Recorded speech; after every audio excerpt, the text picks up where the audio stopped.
எல்லாருக்கும் வணக்கம். TNPSC group 4ல் இந்த இலக்கணம் ரொம்ப முக்கியம். தொடை எத்தனை வகைப்படும்னா 8, தொடை விகற்பம் 35. அதில் இன்றைக்கி நம்ம பார்க்குறது மோனை. இந்த ஷார்ட்ஸில் மோனைனா செயலில் ஃபஸ்ட்டு எழுத்து ஒன்றி வருவது தான் மோனை. இதில் பாருங்கள் 1, 2னா ஃபஸ்ட்டு வார்த்தையும் செகண்ட் வார்த்தையோட முதல் எழுத்து ஒன்றி வந்தால் அது இணை மோனை.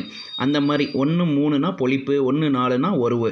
ஸோ இது எப்படி நம்ம ஈஸியாக ஞாபகத்தில் வச்சுக்கலாம்னு பார்க்கலாம் பாருங்கள். இணை 1, 2, 3 அப்படியே வரிசையாக இணையாக வந்துகிட்டே இருக்கிறது. பொலி அப்படியே ஆட் நம்பராக பொழியுது 1, 3. ஒரு பாருங்களேன், ஒரு ஊரில் 4 பேர் இருந்தாங்களாம். அதில் ஒருத்தர் ராஜாவான். கூளை அப்படின்னா கூனா கூட்டுன்னு வச்சுக்கோங்க. 1 + 2 3. 1 + 2 கூட்டினா என்னது 3. மேல் கதுவாய் கீழ் கதுவாய் பாருங்கள். 1, 4 1, 4 2 நம்பரையும் போட்டுக்கோங்க. மேலே எப்போவுமே மேலே என்னது 3, கீழே 2. மேலே 3, கீழே 2. முற்று மோனைனா 1 + 2 + 1 2 3 4 எல்லாமே ஒன்றி வருவது முற்று மோனை. ஸோ இது பிடிச்சிருந்துச்சுன்னா லைக் பண்ணுங்கள், ஃப்ரெண்ட்ஸுக்கு ஷேர் பண்ணுங்கள்.